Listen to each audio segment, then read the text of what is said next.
grupo, cartel que abusar de fundo de loto, que não a dirigir a entrada na começar a acordo destinar para deporte de maneira deve ser, toda facilidade deportivo, que a Fundação Facilidade Deportivo está manejar,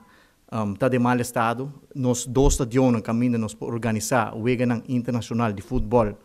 acordo afgekeurd door de CONCACAF, e tudo isso aqui não está motivo não válido para que fundação novo está na seu lugar. A fundação novo aqui é propósito principal de fundação novo aqui que vai competir com a fundação Loto para Deporte tá para generar entrada e entrada na aqui também vai invertir em manutenção de infraestrutura, manutenção de facilidade, iluminação de facilidade, artificial turf, junto que sabe nós temos plano cabo de manutenção para sobre o momento na aqui fundação Loto para Deporte nota invertir em manutenção de facilidade e pensei a fundação novo aqui de Loto está sendo importante. O nome de Loto novo aqui também a Fundação Nacional de Saúde e Recreação para que com saúde no momento na aqui a comunidade de Aruba não é a comunidade mais saudável, nós temos que enfocar riba prevenção e por meio de venda de loto aqui nós também invertir roupa e placa de prevenção para assim nós podemos conscientizar a comunidade, brinda informação, bingo campanha de conscientização para informar a comunidade quão importante está para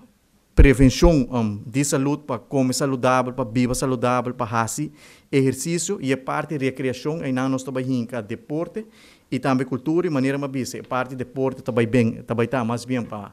manutenção de facilidade, direito à infraestrutura, melhorar a infraestrutura,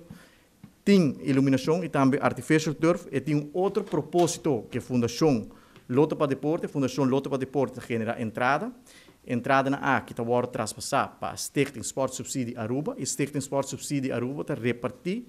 e entrada na que bode é diferente federação deportiva. Essa aqui, lo que é, mas obviamente lo bem competência para sobre a hora aí,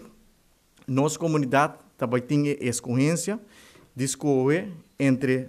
duas loterias. Que a placa não chega a seu destino, e a maioria de entrada na aqui também Canadá, bobo bisa, loto de Canadá, para o Canadian Banknote, está dono de Fundação Loto para Deporte, 54 milhões de florins, está guardo vendi na loto, 4 milhões de florins, está para deporte. 4 milhões de florins, de 54 milhões de florins que está guardo vendi.